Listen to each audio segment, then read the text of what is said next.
नमस्कार, मी अमित काळे न्यूज डंकामध्ये आपलं मनापासून स्वागत करतो. मित्रांनो, म्यानमारमध्ये सायबर गुन्हेगारांविरुद्ध व्यापक कारवाईच्या दरम्यान भारतानं चीन म्यानमारच्या सीमावर्ती भागामध्ये असलेल्या अनेक सायबर फसवणुकीच्या केंद्रांकडून सतर्क राहण्याची गरज निर्माण झाली आहे. त्याचं कारण असं आहे की या केंद्रातून भारतीय नागरिकांना लक्ष केलं जातं आहे. इंडिया नरेटिव्हच्या रिपोर्टनुसार कैन राज्य वा क्षेत्र आणि चीन म्यानमार सीमावर्ती भागामध्ये असलेली ही केंद्र आहेत, जिथं केंद्र सरकारचं नियंत्रण मर्यादित आहे. लोकांना बनावट ऑनलाईन नोकरीच्या जाहिराती दाखवून फसवण्यात येतं, पासपोर्ट जप्त करण्यात येतात आणि त्यांना क्रिप्टोकरन्सी किंवा रोमॅन्स घोटाळ्यामध्ये सामील होण्यास भाग पाडतात. अहवालानुसार नवी दिल्ली, बीजिंग आणि बँकॉकनं नेपिटाकडं या प्रकरणात कठोर कारवाई करण्याची मागणी केली आहे.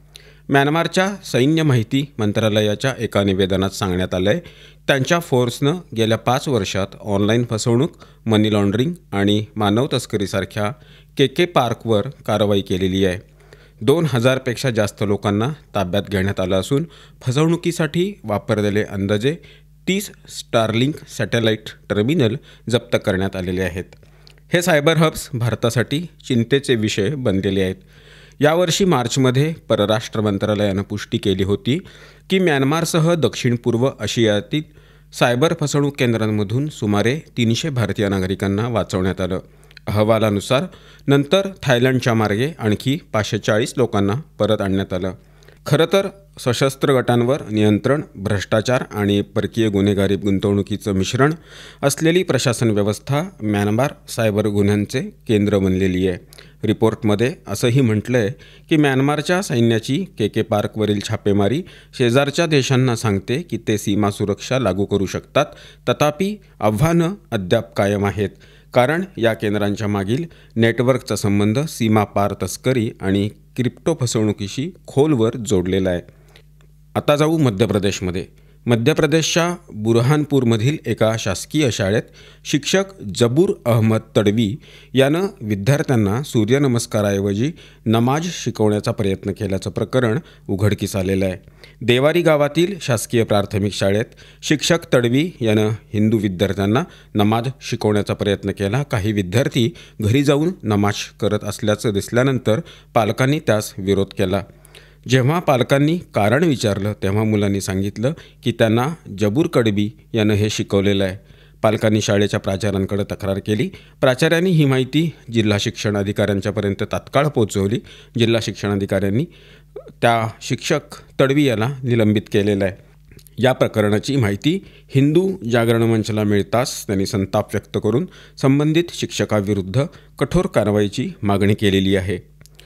लॉरेन्स बिश्नोईच्या गँगशी संबंधित गँगस्टर लखविंदर कुमारला CBIनं अमेरिकेतून दिल्लीला डिपोर्ट केलं आहे. शनिवारी दिल्ली एअरपोर्टवर उतरल्यानंतर हरियाणा पोलिसांनी लखविंदरला ताब्यात घेतलं. हरियाणामध्ये लखविंदर मोस्ट वॉन्टेड गुन्हेगारांपैकी एक आहे. अहवालानुसार लखविंदर कुमारविरुद्ध हरियाणामध्ये जबरदस्ती वसुली, धमक्या देणं, अवैध शस्त्र बाळगणं आणि हत्या करण्याच्या प्रयत्नासारखे अत्यंत गंभीर गुन्हे नोंदवले गेलेले आहेत. गेल्या 1 वर्षापासून त्याला भारतात आणण्याची तयारी सुरू होती. 26 ऑक्टोबर 2024 रोजी CBIनं हरियाणा पोलिसांच्या सूचनेनुसार लखविंदर विरुद्ध रेड नोटीस जारी केलेली होती. यानंतर अमेरिकन एजन्सींसह सहकार्य करून त्याचा पत्ता शोधला गेला आणि कायदेशीर डिपोर्टेशन प्रक्रिया सुरू केली गेली. अखेरीस लखविंदरला अमेरिकेतून भारतात आणण्यात आलं आहे.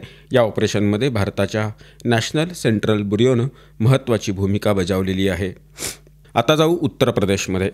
उत्तर प्रदेश पोलिसांनी गायी आणि वासरं यांच्या कत्तलविरोधात मोठी यशस्वी कारवाई केली आहे. गाझियाबाद, सहरानपूर आणि मुझफ्फरनगरमध्ये पोलिसांनी एकूण 7 गोतस्करांना अटक केलेली आहे. गोतस्करांनी पोलिसांवर गोळीबार केला. त्याला उत्तर देताना काही गोतस्कर जखमी झालेले आहेत. पोलिसांनी पकडलेल्या आरोपींकडून गोतस्करीशी संबंधित काही उपकरणे, शस्त्र जप्त करण्यात आली आहेत.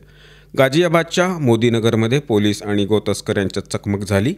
मुर्दानगर ठाण्याच्या हद्दीत झालेल्या या चकमकीत आरोपी हनीफला पायाला गोळी लागली आणि पोलिसांनी त्याला ताब्यात घेतलं. यावेळी इकरार आणि हबीब यांनाही कॉम्बिंग दरम्यान अटक करण्यात आलेली आहे. या तिघांनी सांगितले की त्यांनी फरार असलेल्या रोशन, रमजानी, अब्दुल आणि मेहर आलम याच्यासह एकूण 8 अनाथ गायी आणि वासरं आत्तापर्यंत मारली आहेत. पोलिसांनी आरोपींकडून 1 खोकं काडतूस, 1 जिवंत काडतूस, 1 जिवंत गोवंश, 4 दोऱ्या, 1 लोखंडी सळी, 3 सुऱ्या अशा जप्त केलेल्या आहेत. सहारनपूरमध्ये सुद्धा पोलिसांनी चेकिंग दरम्यान एका गोतस्कराला अटक केलेली आहे. चेकिंग दरम्यान 2 बाईक्सवार बदमाशांना पोलिसांनी थांबवण्याचा प्रयत्न केला, परंतु त्यांनी गोळीबार सुरू केला. पोलिसांनी प्रत्युत्तर दिलं आणि एका बदमाशाच्या पायात गोळी लागली. दुसरा बदमाश तिथून पळून गेला. पोलीस त्याच्या शोधात आहेत. पकडलेला बदमाश गोवध अधिनियमात फरार होता. मुजफ्फरनगरमध्ये पोलिसांनी माहितीनुसार गोतस्कर विरोधात ऑपरेशन चालवलं. भोपा पोलिसांनी जंगलात कोम्बिंग सुरू केलं, जिथं गोतस्करी सुरू होती. पोलिसांना बघताच गोतस्करांनी त्यांच्यावर गोळीबार सुरू केला. पोलिसांच्या प्रत्युत्तरात 2 गोतस्कर जखमी झाले. त्यापैकी एकाला अटक करण्यात आलेली आहे. जखमी गोतस्करांमध्ये मौसाद आणि शादाब यांचा समावेश आहे. या व्यतिरिक्त जिशानला अटक करण्यात आली, तर हिस्ट्री शीटर मेहरबान फरार आहे. मित्रांनो, या व्हिडिओच्या माध्यमातून मांडण्यात आलेले विषय आपल्याला कसे वाटले याबद्दलची आपली मतं, आपल्या प्रतिक्रिया कमेंट बॉक्समध्ये अवश्य नोंदवा. व्हिडिओ आवडला असल्यास तो लाईक करा, जास्तीत जास्त लोकांच्यापर्यंत शेअर करा आणि आमचं चॅनल आठवणीनं सबस्क्राईब करायला विसरू नका. धन्यवाद आणि नमस्कार.